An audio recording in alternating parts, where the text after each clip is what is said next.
we are going to today to speak about deep ecology and Vedic Upanishadic literature. So what is, first of all, we'll have to ask the question, what is deep ecology? There are several types of ecology, and I am sure that you have already listened to many speakers speaking about various aspects of ecology. So now we are going to have a look at what this word deep ecology, this phrase signifies. It is the self understood as deeply connected with and as a part of nature, not dissociated from it. That is the definition of deep ecology. So we can speak about ecology ever since the publication of the work, The Silent Spring of Rachel Grayson. People have been speaking bothered about ecology, the ecological problems. That has been a problem of the industrialized West. And because it was a moment of revelation, that is unrestrained, exploitation of nature. That was the motto of the capitalist society of the West. At some point of time, people came to realize that this is not simply possible because the resources of nature are not inexhaustible. And so you have to put your brakes somewhere. Otherwise, the very fate of humanity will be in danger. We will perish as a species, not only the human beings, but the entire living things of our planet will perish if we continue like this. If there are many problems related to industrialization, like the emission of smoke, water pollution, greenhouse effect, and so on, so on. So that is how ecology came into discussion. It became an object of discussion among planners, among industrialists, and other stakeholders. But that is a mechanical way of approaching the problem. Is there another way?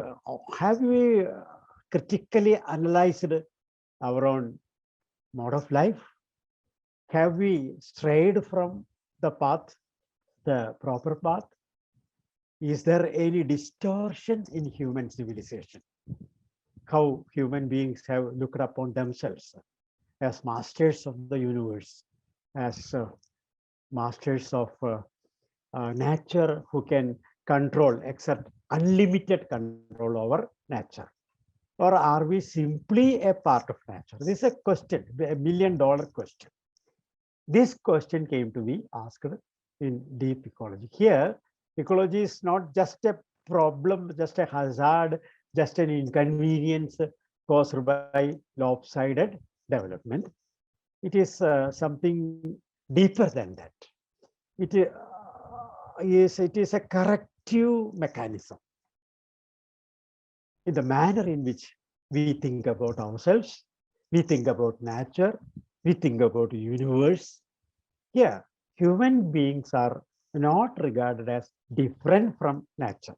It is not a question of man versus nature. No, it cannot be possible because nature is all comprehend, all inclusive, and human beings are only a part of nature. This realization is something like a spiritual realization also. It is so we are a part of nature. So whenever we think about ourselves, we cannot think in terms of a dichotomy between human beings and nature. On the other hand, we have to look at nature as our own larger being, look at ourselves as a part of nature.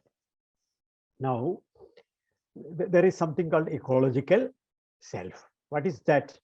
Deep ecologists often call this conception of nature as the ecological self. All of us have got several what you call layers in our consciousness. And in Indian Vedantic philosophy, Upanishadic philosophy, the Upanishads speak about several sheets, Annamaya Kosha, Vijnana Kosha, like that. There are several personas or surrounding our consciousness, and if we go deeper and deeper, we go into the cosmic consciousness, which is called Brahman. That is how the Vedantic philosophy, the Vinishadic philosophy looks upon the entire phenomenon. So somewhat similar to that. I don't say it exactly similar.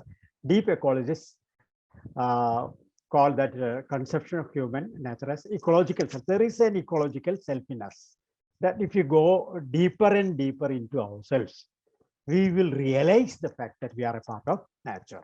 We are not something separate from nature.